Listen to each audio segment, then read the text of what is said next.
Assalamualaikum warahmatullahi wabarakatuh. Apa kabar sahabat beriman?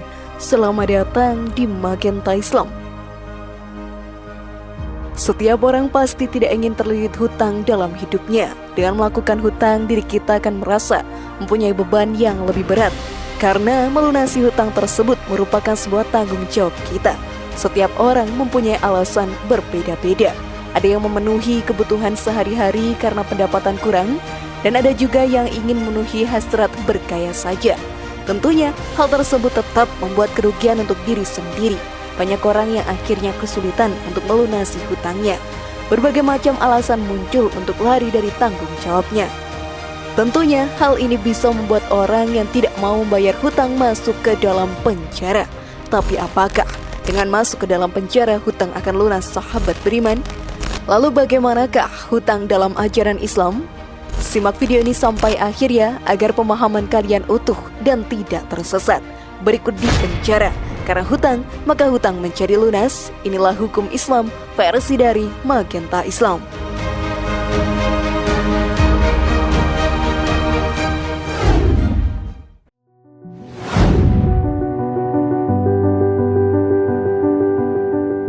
Apakah dengan dipenjara hutang bisa dinyatakan lunas? Saat berhutang, sudah menjadi kewajiban kita untuk melunasinya. Sebanyak apapun hutang yang kita miliki, kita harus membayarnya walau dengan cara menyicil ataupun membayar secara langsung. Kebanyakan yang terjadi di zaman sekarang ini adalah orang yang berhutang untuk menampilkan gaya mereka saja. Mereka melakukan itu untuk mendapatkan eksistensi, sehingga bisa dikenal oleh banyak orang. Saat hutangnya ditagih, mereka menghindar dan bahkan lari dari tanggung jawab untuk melunasi hutangnya tersebut, padahal mereka mampu untuk membayar hutangnya. Dalam kasus ini, pelaku hutang tersebut bisa dijatuhi hukuman, dimasukkan ke dalam penjara atau diproses secara hukum. Dalam Islam pun memperbolehkan hal tersebut, seperti yang dijelaskan dalam hadis. Orang mampu yang tidak mau membayar utang menghalalkan kehormatan dan hukumannya. Hadis riwayat Nasai 4706, Abu Daud 3630 dan dihasankan Al-Albani. Tentunya hal tersebut bisa menjadi efek jera bagi para pelaku hutang yang lari dari tanggung jawabnya. Hal tersebut tidak boleh kita tiru. Sebagai umat muslim yang beriman, diri kita harus bertanggung jawab atas segala perbuatan diri kita selama di dunia ini. Walau sudah di dalam penjara, sahabat beriman, dalam ajaran Islam hutang tersebut tetap harus dibayarkan atau dilunasi. Jika tidak, maka hal tersebut akan menjadi dosa yang akan membawa kita sampai mati nantinya. Hal ini pun diterangkan dalam hadis, semua dosa orang yang mati syahid diampuni kecuali utang. Hadis riwayat Muslim. Namun sebelum video semakin berlanjut, klik dulu tombol loncengnya supaya kita tetap bertebar syiar melalui channel ini. Mari berbagi pengetahuan dan ilmu yang bermanfaat. Amin ya robbal alamin.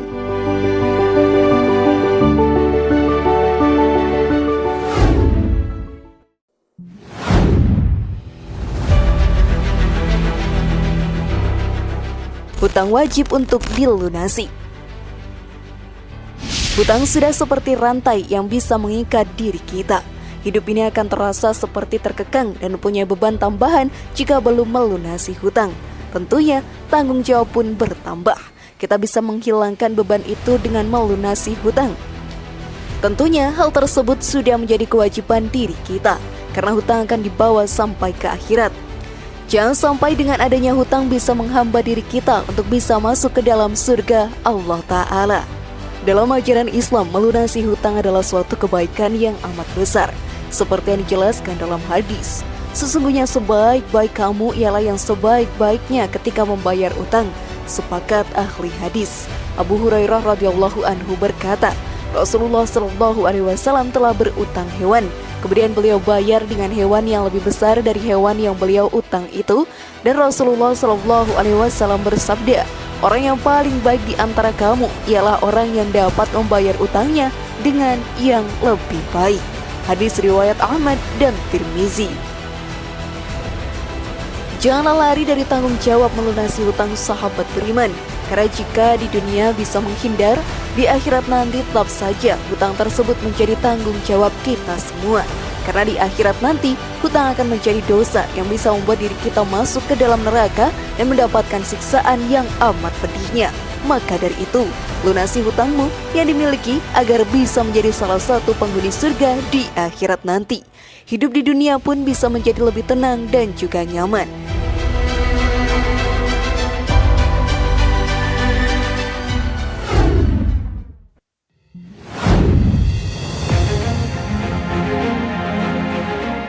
Bagaimana adanya berhutang dalam Islam? Dalam Islam sendiri, sahabat beriman, tidaklah dilarang bagi setiap umatnya untuk berhutang, tetapi kita harus melunasi hutang tersebut. Biasanya, setiap orang akan lupa dengan hutang yang telah dimilikinya. Tentunya hal ini akan merugikan kedua belah pihak. Untuk mengatasi masalah tersebut, kita pun dianjurkan untuk membuat catatan saat melakukan hutang agar tidak melupakan hutang tersebut. Seperti yang diterangkan dalam Al-Quran, wahai orang-orang yang beriman, apabila kamu melakukan utang piutang untuk waktu yang ditentukan, hendaklah kamu menuliskannya, dan hendaklah seorang penulis di antara kamu menuliskannya dengan benar. Janganlah penulis menolak untuk menuliskannya sebagaimana Allah telah mengajarkan kepadanya. Maka hendaklah dia menuliskan, dan hendaklah orang yang berutang itu mendiktekan, dan hendaklah dia bertakwa kepada Allah Tuhannya, dan janganlah dia mengurangi sedikit pun daripadanya. Jika yang berutang itu orang yang kurang akalnya atau lemah keadaannya atau tidak mampu mendiktekan sendiri, maka hendaklah walinya mendiktekannya dengan benar, dan persaksianlah dengan 2 orang saksi laki-laki di antara kamu. Jika tidak ada saksi 2 orang laki-laki, maka boleh seorang laki-laki dan 2 orang perempuan di antara orang-orang yang kamu sukai dari para saksi yang ada, agar jika yang seorang lupa, maka yang seorang lagi mengingatkannya. Dan janganlah saksi-saksi itu menolak apabila dipanggil, dan janganlah kamu bosan menuliskannya untuk batas waktunya, baik utang itu kecil maupun besar.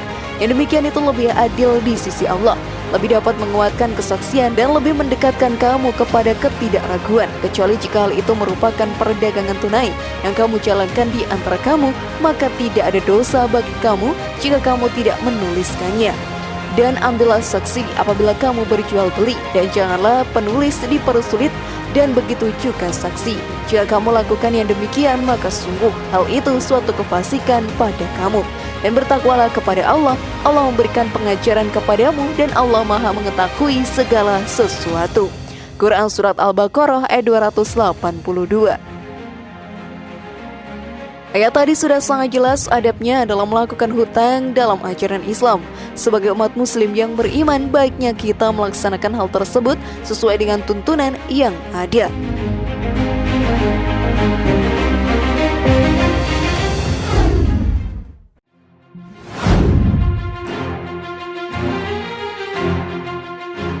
Jangan menunda untuk melunasi hutang.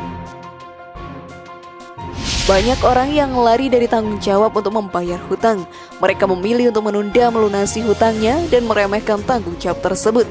Tentunya hal ini tidak boleh kita lakukan. Jika kita menunda dalam melunasi hutang, perbuatan tersebut masuk ke dalam perbuatan zalim. Hal ini pun diterangkan dalam hadis. Menunda-nunda bayar utang bagi orang yang mampu bayar adalah kezaliman. Hadis riwayat Bukhari, Muslim, Nasai, Abu Daud, Tirmizi. Semakin cepat kita melunasi hutang, maka akan semakin baik untuk diri kita pula. Tidak ada yang tahu sampai kapan kita hidup di dunia ini selain Allah Ta'ala. Selama masih ada umur, maka percepatlah dalam melunasi hutang. Jika kita mati sahabat beriman dalam keadaan memiliki utang, maka akan membawa kerugian di akhirat nantinya. Di sana, pahala yang kita telah kumpulkan selama di dunia akan hilang satu persatu. Hal ini pun dijelaskan dalam hadis. Barang siapa mati dan masih berutang 1 dinar atau dirham, maka utang tersebut akan dilunasi dengan diambil amal kebaikannya, karena di sana akhirat tidak ada lagi dinar dan dirham. Hadis riwayat Ibnu Majah. Karena itu janganlah menunda untuk melunasi hutang. Jika hutang sudah terlunasi, kita akan merasakan seperti telah melepaskan beban tanggung jawab yang amat besar.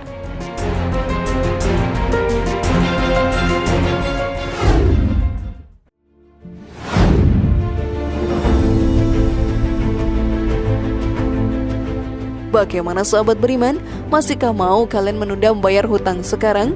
Semoga informasi tadi bermanfaat ya dan buat kita berpikir lebih bijak. Mari bangun Magenta Islam ini dengan cara klik tombol subscribe, like, share, dan aktifkan tombol loncengnya. Wassalamualaikum warahmatullahi wabarakatuh dan jangan lupa tonton video yang lainnya.